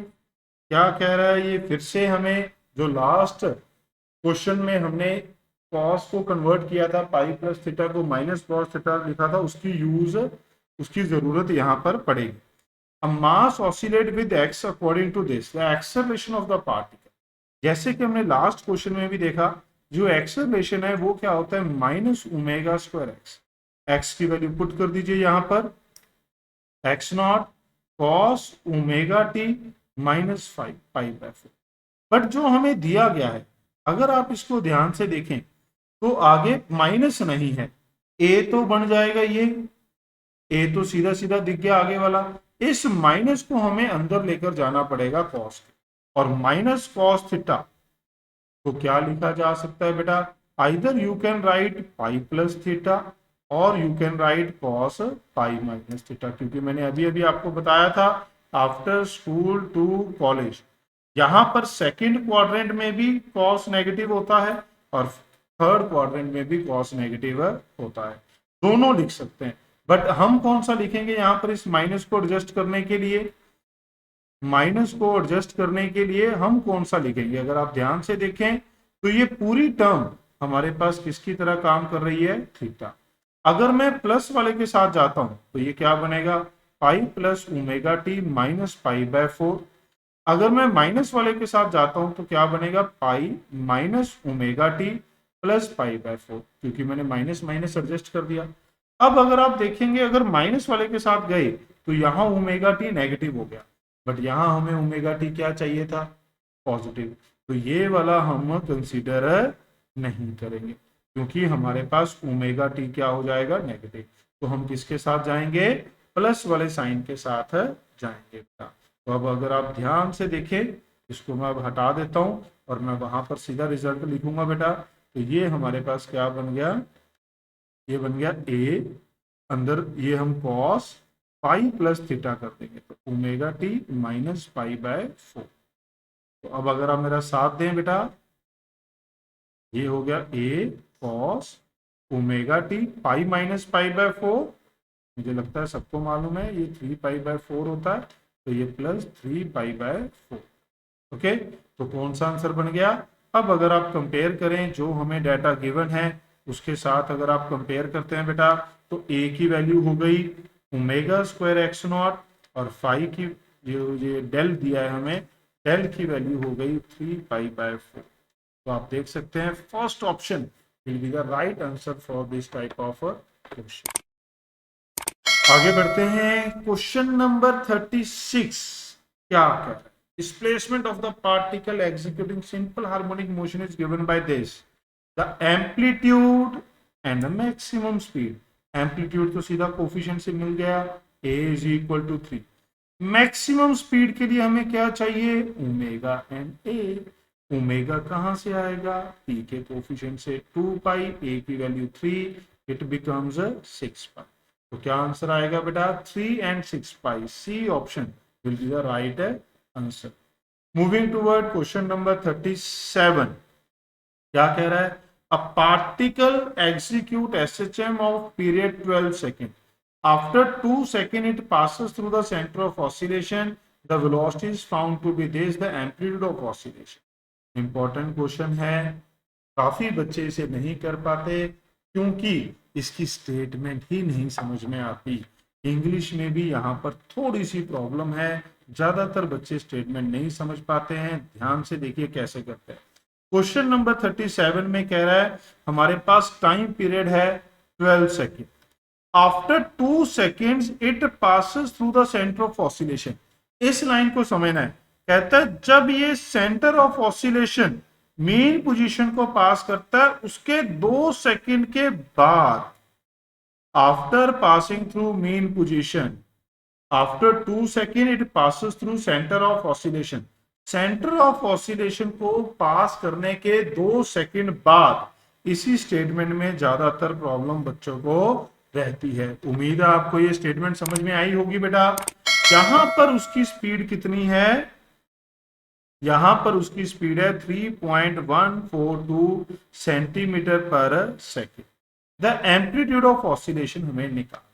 तो अगर आपको पता है किसी डिस्टेंस x पे स्पीड का फॉर्मूला क्या होता है, omega root A square minus x.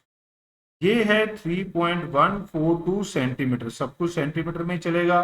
Omega 2 pi by T यानी कि 12 root A square minus x. अब अगर आप ध्यान से देखें ओमेगा सॉरी पाई और 3.142 सेम है, ये 12 ये 6, तो इधर आ गया 6। अब मेन बात बची है कि x कैसे फाइंड किया जाए। x के लिए आपको ध्यान देना है, ये कितना टाइम दे दिया इसने, t/6 दे दिया। t/6 पे जो x होता है ये कितना होता है, आपने क्लास में लिखा हुआ होगा √3/2a। आपने क्लास में लिखा होगा बेटा डेफिनेटली। 3 वैल्यूज के लिए हम लोग लिखते हैं, t/12 के लिए, t/8 के लिए और t/6 के लिए। तो ये कितना होता है √3a/2। अब ये इंफॉर्मेशन आपको पता होनी चाहिए, नहीं पता है तो ये क्वेश्चन की लेंथ थोड़ी आपके लिए और बढ़ सकती है। कैसे करेंगे वो भी हम डिस्कशन कर सकते हैं, बट अभी पहले एक बार हम देखते हैं तो आंसर क्या आ जाएगा 12 सेंटीमीटर। तो आप चेक कर सकते हैं, answer would be D option. Okay, अगर आपको ये नहीं पता तो आपकी मुश्किल बढ़ जाएगी बेटा। फिर आपको एक एक्स का इक्वेशन लिखना पड़ेगा, उसमें कंडीशन लगानी पड़ेगी, फिर बी पे कंडीशन लगानी पड़ेगी। तो इससे अच्छा है कि कुछ रिजल्ट आप याद रखें। t/12 पे कितना होता है, t/12 टाइम पे a/2 होता है, t/8 पे a/√2 होता है, t/6 पे √3a/2 होता है। ओके, उम्मीद है आपको समझ आया होगा।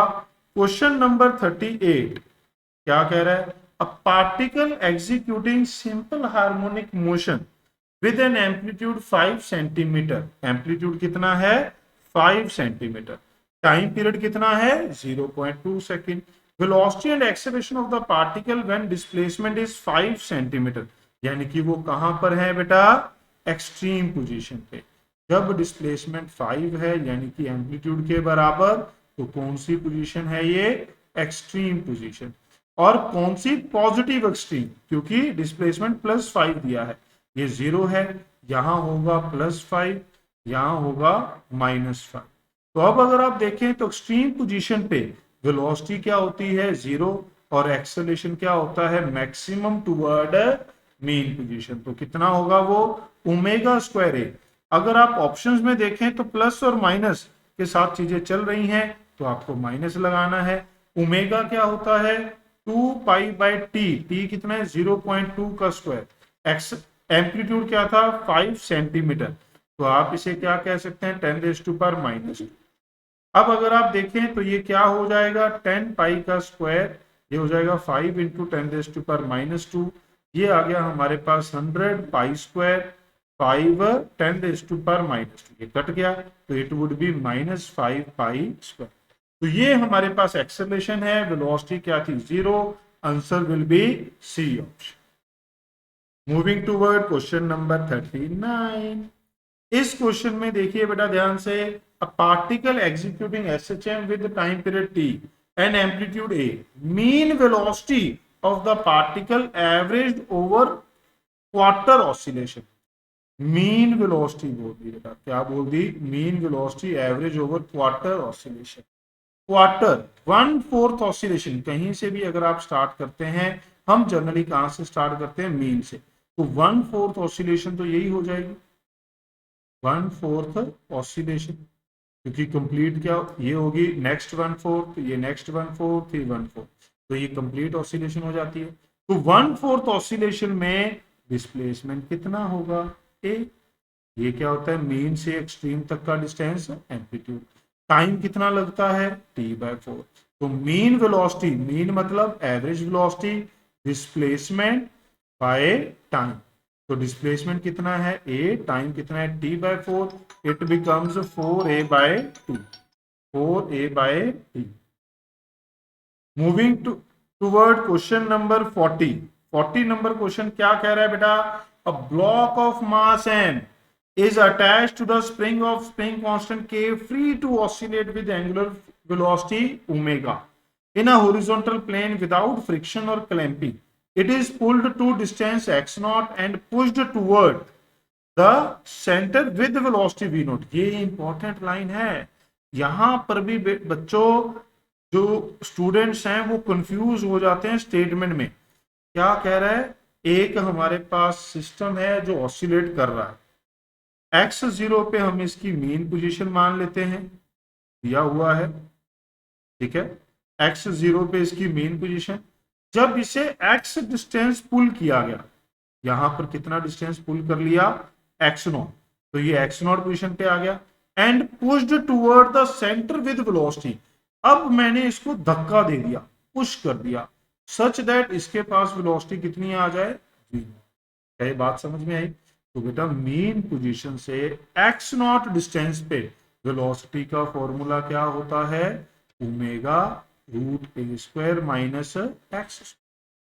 अब वेलोसिटी है v0,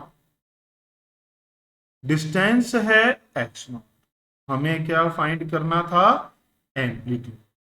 और अब देखें वो इसी टर्म में है, तो क्या करेंगे, omega root A square minus x0 square, square कर दीजिए बेटा, v0/ओमेगा का square A square minus x0 square, x0 को दूसरी साइड ले जाइए, तो क्या बनेगा हमारे पास, v0 square by omega square plus x0 square, ये ए स्क्वायर बचेगा, स्क्वायर हटा देंगे तो इधर क्या बन जाएगा, रूट, स्क्वायर हटा देंगे तो इधर क्या बन जाएगा बेटा, रूट बन जाएगा। क्लियर है, तो हमारे पास आंसर क्या बनेगा, आप देख सकते हैं, प्लस माइनस का भी ऑप्शन है, प्लस का है, बट आंसर क्या है, प्लस, तो आंसर वुड बी डी। उम्मीद है आपको ये क्वेश्चन समझ में आया होगा बेटा। Let's move toward question number 41। बेटा क्या कह रहा है ये, a body of mass m suspended from two springs separately execute SHN during oscillation, the maximum velocity is equal in both cases। दोनों केस में मैक्सिमम वेलोसिटी बराबर है। मैक्सिमम वेलोसिटी का फॉर्मूला क्या होता है बेटा, हम पहले भी देख चुके हैं, omega 1 A1 omega 2 A2। Omega जो हमारे पास टाइम पीरियड है ये होता है 2π√m/k, तो ओमेगा हो जाता है √k/m। तो यहां क्या हो जाएगा बेटा, √k1 m1 a1 √k2 m2 a2। अब अगर आप देखें दोनों में मास सेम था बेटा, तो m से m कट जाएगा, तो हमारे पास a1/a2 किसके बराबर होगा, √k2/k1 के बराबर होगा। तो क्या आंसर बन जाएगा बेटा, सी ऑप्शन हमारे पास बन जाएगा। क्लियर है। Moving toward question number 42। ये सिंपल डेटाबेस क्वेश्चन है, आपको ये याद होगा। अगर हमारे पास क्या पूछा गया है, पहले तो देख लेते हैं, phase difference between velocity and displacement. Position अगर साइन का फंक्शन है तो वेलोसिटी कॉस का हो जाता है, क्योंकि डिफरेंशिएट कर देते हैं हम लोग, और जो एक्सेलरेशन है वो माइनस साइन का फंक्शन हो जाता है, क्योंकि फिर से डिफरेंशिएट करते हैं। तो साइन और कॉस में कितना फेज डिफरेंस होता है बच्चों, π/2 का, और फिर साइन और माइनस साइन में कितना होता है, पाई का। तो अगर आप देखेंगे वेलोसिटी एंड डिस्प्लेसमेंट में तो ये π/2, अगर आप देखेंगे एक्सेलरेशन एंड डिस्प्लेसमेंट में तो ये पाई का फेज डिफरेंस होगा। उम्मीद है सभी ने ये नोट्स में लिखा होगा, सबको ये पता है। मूविंग टुवर्ड क्वेश्चन नंबर 44, क्या कह रहा है बच्चों? Displacement time graph particle executing SHM, which of the following statement is correct? बहुत सारे बच्चे ग्राफ देखने में गलती करते हैं। बेटा ये पोजीशन डिस्प्लेसमेंट बता रहा है और ये टाइम बता रहा है, तो अगर मैं इसको इस तरीके से ड्रॉ करूं तो क्या कह रहा है? टी जीरो पे पोजीशन क्या है? ए। अगर ये जीरो है मेन पोजीशन, ये माइनस है, ये प्लस है, तो ये बता रहा है कि टी जीरो पे ये कहां पर है? यहां पर देखो, ये हॉरिजॉन्टल एक्सिस पे टी क्या है? जीरो, और वर्टिकल एक्सिस पे एक्स डिस्प्लेसमेंट क्या है? ए। ये कर्व देखनी है, बात समझ रहे हैं? इसीलिए हमें ये बता रहा है। तो टी जीरो पे एक्सट्रीम पोजीशन पे आपको पता है एक्सेलरेशन क्या होता है? मैक्सिमम वेलोसिटी क्या होती है? जीरो। तो कहता है इस तरीके से आपको सभी पॉइंट पे चेक करना है। सबसे पहले चेक करेंगे 3t/4 पे। 3t/4 ये वाला पॉइंट है, तो आप देख सकते हैं t हो गया 3t/4, बट x की वैल्यू क्या है? 0, यानी कि 3t/4 पे वो कहां होगा? x 0 पे होगा, यानी कि मीन पोजीशन पे होगा। मीन पोजीशन पे वेलोसिटी क्या होती है बेटा? मैक्सिमम, और इसने यही कहा है वेलोसिटी इज मैक्सिमम, तो ये हमारे पास करेक्ट स्टेटमेंट हो जाएगी। बाकी स्टेटमेंट भी चेक कर लेते हैं। t/2 पे, t/2 पे अगर आप देखेंगे तो ये t/2 है, 2t/4 लिखा हुआ है। यहां पर ये कौन सी पोजीशन पे होगा? x इक्वल टू -a पे, यहां पर होगा t/2 पे। तो यहाँ वेलोसिटी क्या होती है? 0, एक्सेलरेशन मैक्सिमम, तो इसने वेलोसिटी पूछा है, मैक्सिमम होगी, गलत हो गया। फिर t/4 पे ये मेन पोजीशन पे है बेटा, t/4 पे ये ऐसा है, 0 से चला, यहाँ t/4 पे पहुंचा, यहाँ फिर फर्दर t/4 लगा, फिर वापिस आने में t/4 लगा, ये कंप्लीट t/4 लगा। तो t/4 में भी वो कहां पर था? मेन पोजीशन पे बेटा। तो वहां एक्सेलरेशन क्या होता है? 0, वेलोसिटी क्या होती है? मैक्सिमम। यहाँ एक्सेलरेशन पूछ लिया, मैक्सिमम है, गलत हो गया। फिर 3t/4 पे फिर वो यही सेम पोजीशन की बात कर रहा है, यहाँ वेलोसिटी मैक्सिमम, एक्सेलरेशन 0, कहता है एक्सेलरेशन इज मैक्सिमम, तो ये भी गलत हो गया। उम्मीद है आपको ग्राफ देखना समझ में आया होगा और ये भी पता चला होगा कि कौन से टाइम में किस पोजीशन की बात कर रहा है। मूविंग टुवर्ड क्वेश्चन नंबर 45, ये भी उसी के सिमिलर है बेटा। कह रहा है एसएचएम परफॉर्म कर रहा है, at what point the velocity is 0। 0 कहां होती है? एक्सट्रीम पोजीशन पे। एक्सट्रीम पोजीशन ये है, यहां 0 होगी, ये दूसरी एक्सट्रीम पोजीशन है, यहां 0 होगी। तो कहां कहां 0 है? ए पे। सी के लिए पोजीशन क्या है? ये वाली सी पे और ई पे। इन पॉइंट पे एक्सट्रीम पोजीशन पे वेलोसिटी क्या होगी बेटा? 0 होगी। तो कौन कौन से पॉइंट हो गए? ए, सी, ई। फर्स्ट ऑप्शन ही इसका भी आंसर है, आ जाएगा, क्योंकि टी 0 पे, ये टी 0 है, टाइम 0, एक्स क्या है यहाँ पर? मैक्सिमम। फिर यहाँ एक्स क्या है? मिनिमम, यानी कि एक्सट्रीम। यहाँ एक्स की वैल्यू क्या है इस टाइम पे? इन पॉइंट पे हमारे पास जो है वेलोसिटी 0 होती है, एक्सेलरेशन की मैग्नीट्यूड मैक्सिमम होती है। मूविंग टुवर्ड क्वेश्चन नंबर 46 बेटा, यहां पर क्या कह रहा है? ध्यान से देखिए। X t graph of a particle undergoing a simple harmonic motion is shown in the figure, acceleration at t equal to 4/3। अब अगर हमें कोई बीच का टाइम पीरियड दिया होता, जैसे 2 सेकंड दिया होता, 6 सेकंड दिया होता, तो मुझे इक्वेशन लिखने की जरूरत नहीं पड़नी थी, बट अब इक्वेशन लिखनी पड़ेगी। अगर आप देखें तो ये कौन सी कर्व है? साइन की कर्व है। तो t0 पे अगर आप x के साथ लिखेंगे तो क्या लिखेंगे? Sign omega T. एम्पलीट्यूड कितना है बच्चों? 1 है। टाइम पीरियड कितना है? 1 कर्व के लिए टाइम कितना है? 8। तो ओमेगा कितना हो जाएगा? 2π/t, 2π/8, π/4। तो ये क्या हो जाएगा? साइन π/4। क्या ये समझ में आ गया बेटा आपको? अब हमें पता है एक्सेलरेशन होता है -ω²x, तो माइनस ओमेगा की फिर से वैल्यू पुट कर दी, π²/4, स्क्वायर कर देंगे तो π²/16 आ गया। x की वैल्यू साइन π/4t। तो ये हमारे पास a बन गया बेटा। मुझे कहाँ चेक करना था? t इक्वल टू 3 सेकेंड पे चेक करना था। कहां पर हम लोगों ने चेक करना है? t इक्वल टू 4/3, तो वैल्यू पुट करेंगे, -π/16, π²/16 sine pi by 4 into time है 4/3, तो पाई साइन पाई बाय 3 यानी कि साइन 60 की वैल्यू √3/2, तो it is going to be -√3/32 pi square. Okay, ये यूनिट्स आपको ध्यान से देखनी है, यहाँ किस में है, ये सेंटीमीटर में, तो ये भी हमारे पास किस में आएगा, सेंटीमीटर पर सेकेंड स्क्वायर। तो आंसर कौन सा हो जाएगा आप चेक कर सकते हैं, D option is going to be the right answer. इसको ध्यान से देखिए बेटा, क्वेश्चन नंबर 47 क्या कह रहा है आपको, कहता है block of mass 2 kg is attached to the spring of spring constant 50 Newton per meter. The block is pulled to a distance 5 centimeter from its equilibrium position at x equal to 0. x equal to 0 पे हमने equilibrium position दी बेटा, इसको यहां से 5 centimetre पुल किया गया, यहां पर हमने इसको पुल कर लिया on a horizontal frictionless surface from the rest at t0। t0 पे यहां से आप इसे छोड़ देंगे।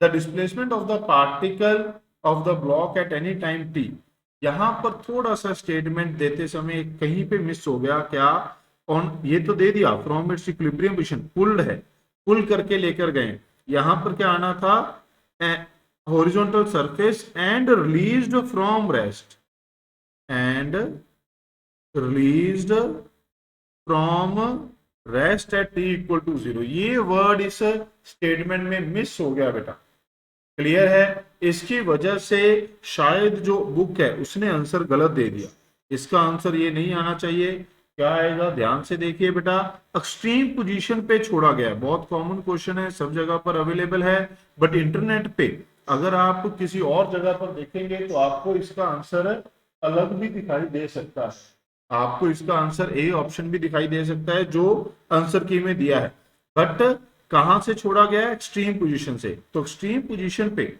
अगर मैं इक्वेशन लिखूं तो क्या होगा, ए साइन ओमेगा टी प्लस 5, जब आप फाई की वैल्यू 0 रखते, सॉरी टी की वैल्यू 0 रखते हैं, तो ए की वैल्यू क्या है, एक्सट्रीम पोजीशन पे है, तो एक्स की वैल्यू ए साइन 5, तो फाई यहां पर क्या आ जाता है बेटा, पाई बाय 2, तो एक्स क्या होना चाहिए था, A sine omega T plus pi by 2 होना चाहिए था।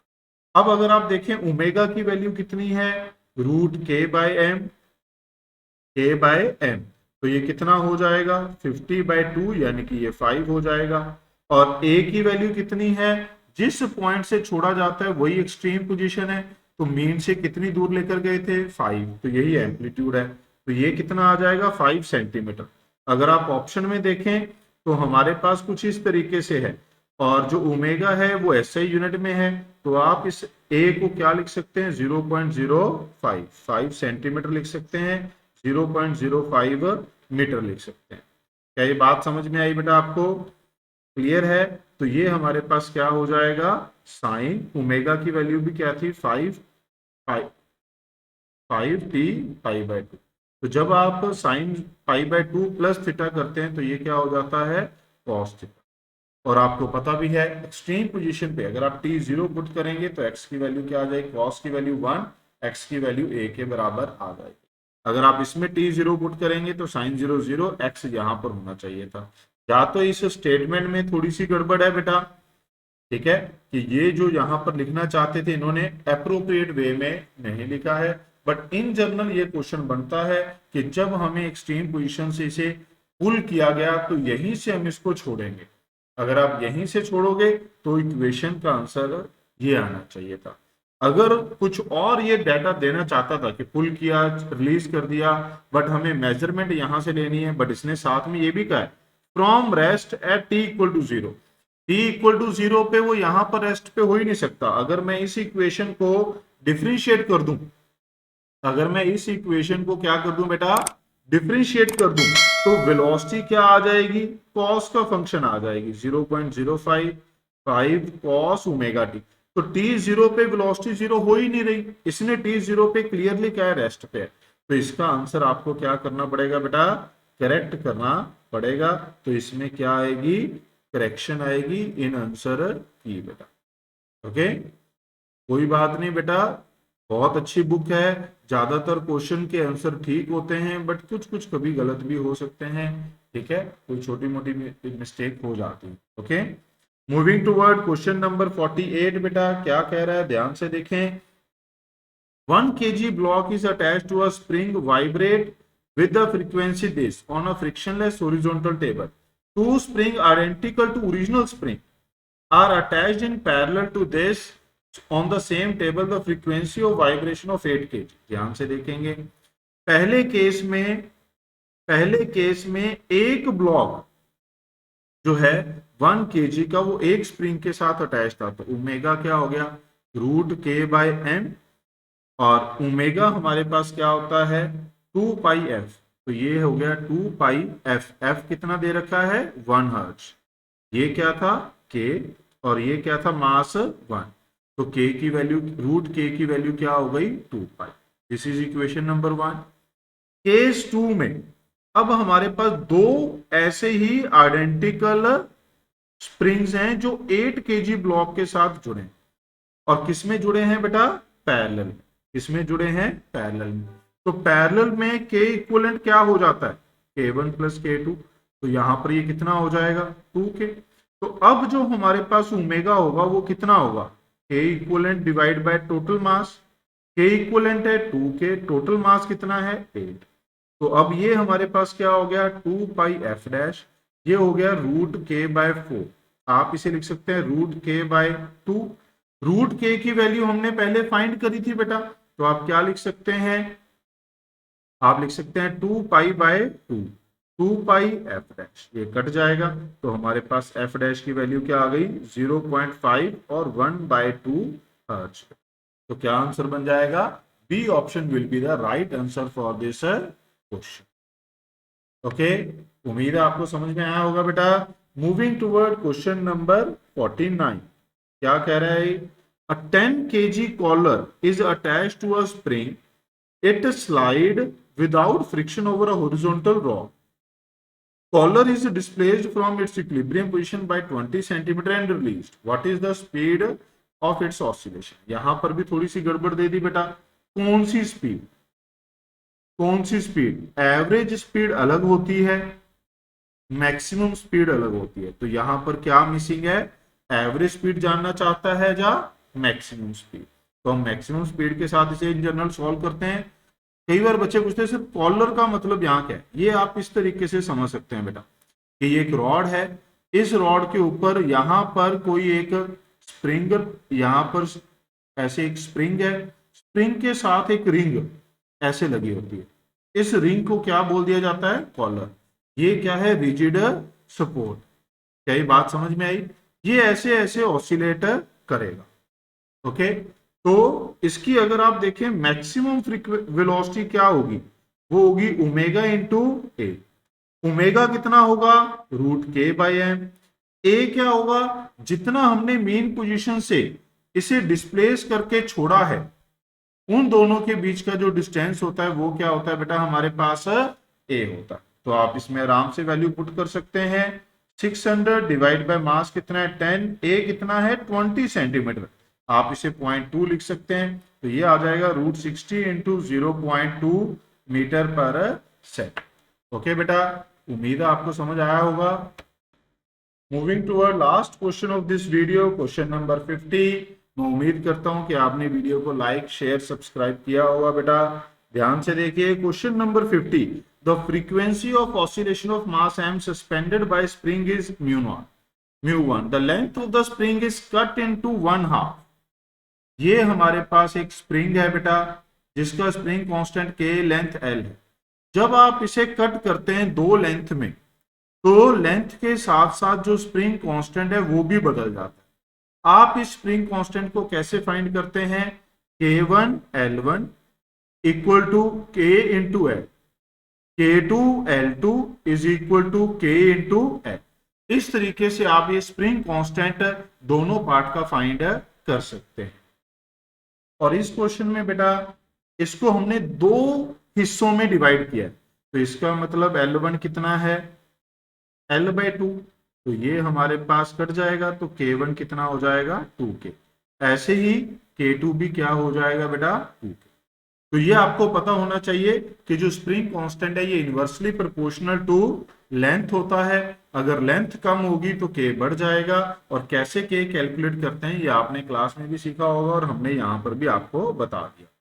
अब कह रहा है कि दो if the length of the spring initially हमारे पास क्या थी, अगर हम इनिशियली फ्रीक्वेंसी देखेंगे तो वो किसके बराबर थी बेटा K/L।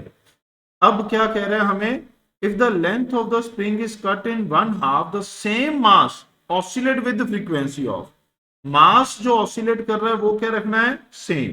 तो म्यू2 किसके बराबर हो जाएगा, अब K डैश हो जाएगा। एक पार्ट के साथ करना है बेटा, spring is cut to one half and the same mass oscillate with the frequency, तो मास सेम है तो K डैश किसके बराबर हो जाएगा, एक पार्ट का स्प्रिंग कांस्टेंट बेटा 2K के बराबर हो जाएगा।